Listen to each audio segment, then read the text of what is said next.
ce monde un jour. Il y a quelques mois en arrière, j'ai annoncé publiquement que je renonçais à ma propre candidature pour soutenir celle de mon ami et allié, le président Ousmane Sonko, s'il venait à être validé.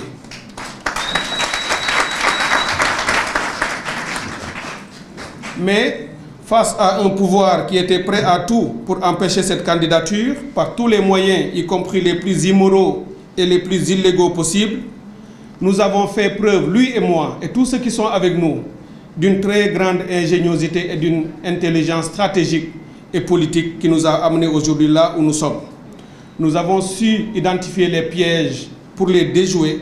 Nous avons su poser les actes fondateurs pour aller de l'avant et faire face au camp adverse. Ousmane Sonko et moi, nous nous sommes parlé. Nous nous parlions déjà depuis un très bon moment. Même pendant qu'il était dans les liens de la détention, nous échangions. Cette semaine, nous avons encore échangé par 2 fois. Nous avons parlé sur les enjeux, nous avons parlé sur le projet, nous avons parlé sur notre stratégie et nous avons parlé sur le timing pour dérouler cette stratégie et lui donner une issue victorieuse. Nos tête-à-tête ont été sincères, comme toujours, ont été justes, comme toujours, et n'ont eu que pour le Sénégal comme motivation et ayant en balise l'intérêt général et le drapeau de notre pays. Avoir plusieurs candidats à l'élection présidentielle issus de notre pôle était pour nous une impérieuse nécessité. Porter et promouvoir ce projet que nous avons en partage tout au long de la campagne était aussi une ligne de défense, notre principale ligne de défense, pour nous assurer que celui qui incarnait le projet et qui, au moment où il était choisi, était dans les liens de la détention et donc vulnérable, qu'il pourrait un jour continuer et porter le projet jusqu'à sa fin. Pour nous, porter ce projet et le promouvoir pour une victoire le 24 mars 2024, c'est aujourd'hui un impératif qui mérite tous les sacrifices et nous sommes déjà nombreux à en avoir consenti beaucoup. Ousmane Sonko a fait sa part de sacrifice. Bassirou Diomaye Faye a aussi fait le sien. De nombreux Sénégalais et de nombreux Sénégalais ont été arrêtés injustement, emprisonnés illégalement, tenus dans les liens de la détention dans des conditions difficiles. De nombreux autres de nos concitoyens ont été blessés. Beaucoup ont laissé leur vie dans ce combat que nous menons depuis quelques années. C'est le lieu pour moi de m'incliner devant leur mémoire, de saluer leur lutte et de prier Dieu qu'il les accueille dans son paradis. Je crois en ce projet. J'y ai travaillé depuis de nombreuses années. En 2019 déjà, nous étions parmi les concepteurs de ce projet et ceux qui l'ont écrit dans le cadre de la coalition Sonko Président. Depuis lors, lui et moi et tous les autres avons continué à y travailler parce que nous y croyons, puisque ce projet est aussi le nôtre, parce que autant nous avons travaillé dans le projet de Sonko Président, autant des années auparavant, Ousmane Sonko était aussi avec nous lorsque nous écrivions les documents de la plateforme politique Avenir Sénégal bi ñu bëgg, et ça c'était déjà depuis 2015. Nos destins sont donc liés, je crois que tous les Sénégalais le savent, pour le bien de notre pays, Inch'Allah. Ce projet est sans doute le meilleur des projets. J'ai lu et j'ai compris, j'ai vu et j'ai analysé et exploité l'ensemble des projets qui sont soumis par les autres candidats à l'élection présidentielle. Je crois pouvoir dire qu'aucun n'égale ce projet patriotique que nous portons et que nous espérons porter au pouvoir au soir du 24 mars 2024. Ce projet postule le souverainisme assumé. Il postule la refondation de nos institutions, mais la refondation rigoureuse. Ce projet postule un patriotisme également assumé et ce projet accepte ou promeut un panafricanisme intégrateur. Ce sont les 4 grands piliers que vous y retrouverez. Ils sont exploités ou éclatés à travers différentes autres postures ou composantes du projet. Il est ambitieux pour notre pays. Il est adapté à notre économie politique. Il est adapté ou conforme aux aspirations du peuple sénégalais, des villes comme des villages, des Sénégalais de l'intérieur comme de la diaspora. Un tel projet ne saurait être bâti autour d'une personne. Il doit être l'œuvre d'une équipe, de sa conception à sa réalisation. Et c'est pour cette raison que nous nous sommes tous regroupés autour du projet, pour le porter et le promouvoir en effaçant nos intérêts personnels et nos individualités. Ceux qui ne le comprennent pas sont simplement ceux qui peut-être sont simples d'esprit ou mettent en avant leurs intérêts personnels, les intérêts partisans ou l'obsession de l'accès au pouvoir.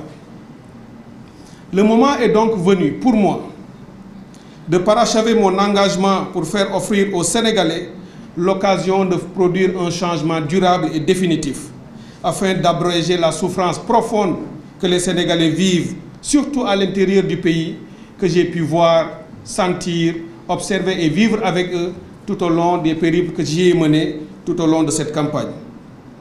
Je me suis toujours engagé à mettre l'intérêt général au-dessus de mes propres intérêts. Et je ne conçois aucun succès en politique, aucune réussite, aucune réalisation au-delà de ce que j'estime être l'intérêt général et l'intérêt collectif.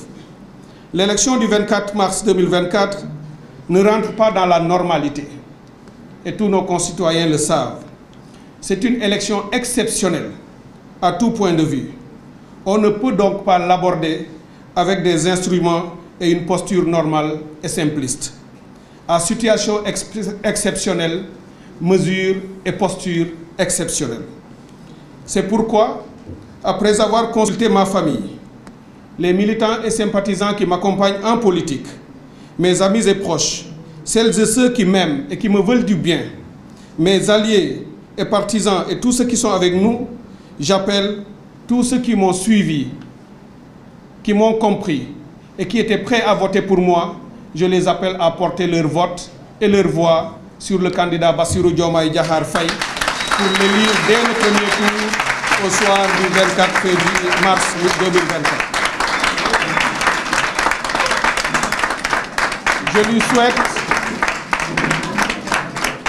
Je lui souhaite une excellente victoire. Je lui souhaite une victoire sans appel, sans bavure, sans contestation possible au soir du 24 mars 2024. En conséquence de quoi, je retire donc ma candidature à l'élection afin d'éviter tout éclatement et éparpillement des voix autour de notre projet et qu'on se regroupe et qu'on se concentre pour faire triompher notre projet dès le premier tour, Inch'Allah.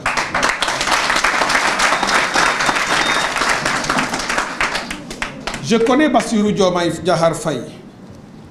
Je le sais juste, je le sais intègre, je le sais intelligent et je le sais rigoureux.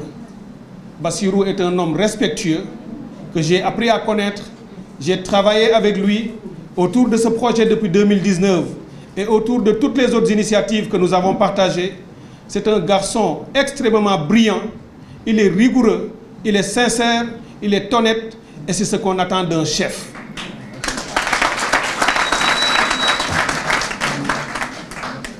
Le reste, ce n'est pas l'affaire du chef, c'est l'affaire d'une équipe. Le chef, on a besoin qu'il ait les attributs dont je viens de parler. Mais tout le reste, c'est l'affaire d'une équipe. Et nous avons une équipe. Nous avons une équipe de 18 millions de Sénégalais. Puisque nous entendons faire de ces 18 millions de Sénégalais des acteurs de leur propre développement, des protagonistes du changement, des protagonistes et constructeurs du Sénégal que nous voulons et que nous voulons amorcer dès le 24 mars 2024, Inch'Allah, avec l'aide de Dieu. Mais ce projet, c'est aussi les centaines et les centaines de Sénégalais de l'intérieur et de la diaspora. Des hommes et femmes compétents, intègres et patriotes, qui excellent dans leur domaine et qui déjà travaillent pour et autour de ce projet et qui seront mobilisés pour être les principaux constructeurs du développement de notre pays et qui viendront se regrouper autour de l'équipe gouvernante, autour du président Bassirou Diomaye Diakhar Faye, autour de tous les alliés qui travailleront à la réussite de ce projet.